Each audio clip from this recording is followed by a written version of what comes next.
Hey, it's Kerry. Today we're talking about the fourth project that we've recommended for the CDD Implementation Road Map. The first project was Policy Scope. The second project was, defining a risk-based approach. The third project is Customer Risk Profile. You should be able to access the content that we have put in each of those with the embedded links. So we've got research, we've got videos, we've got project plans that are coming out. So today we're talking about record keeping. Okay?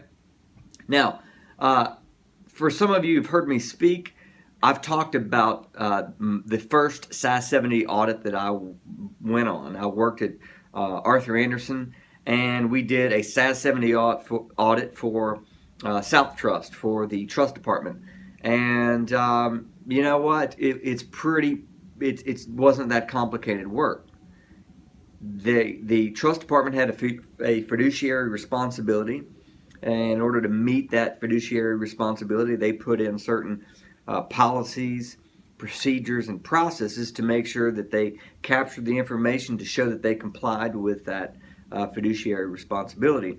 As auditors, we went in the SAS 70 audit, and we went in and we checked files to make sure that South Trust had in fact complied with what they said they were going to do.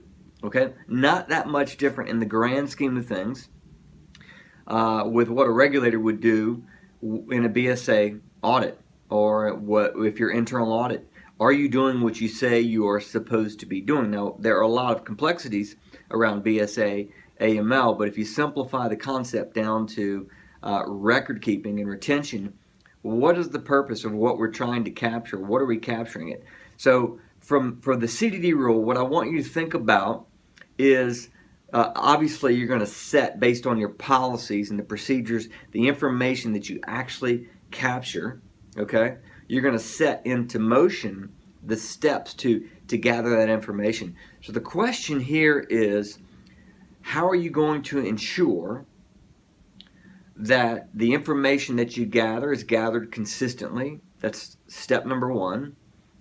And then from an IT standpoint, from an information sharing standpoint, how are you going to keep that information in a shared database, in a shared resource that will house this, so that frontline employees can gather the information. They can work with BSA analysts. They can work with BSA operations, so that the information that you've gathered has context for your customers when you start to look at their activity through transaction monitoring, wire activity, cash reporting.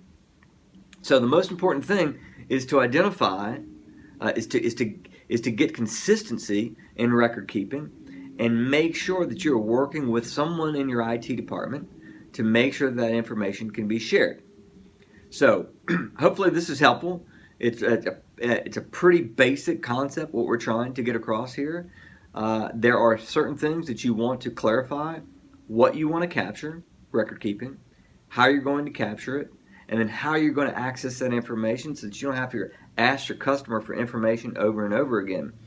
It would be helpful if you could access some of this information that already exists within your bank. If it's an existing customer, I've said this before, if they have a mortgage, if they have an auto loan, if they use other products and services, and BSA does not have access to that information, that's probably where you want to go first, so that before you ask the customer for information. So hopefully this is helpful. Next week we have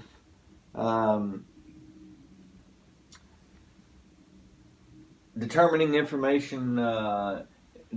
additional information that captured. So I'll go into that next week. We're going to be talking about determining the information, the additional information. What are the questions you ask?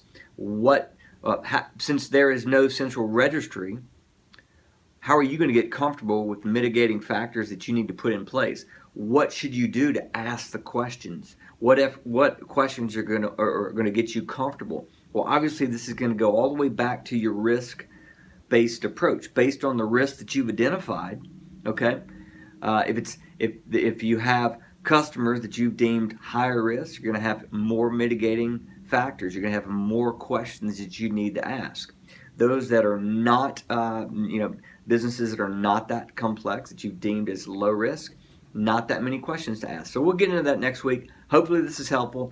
Continue to look for videos, research, and project plans. Keep checking back to the implementation roadmap. We're going to keep feeding information and keep adding value to you. Thanks for watching. See you next week.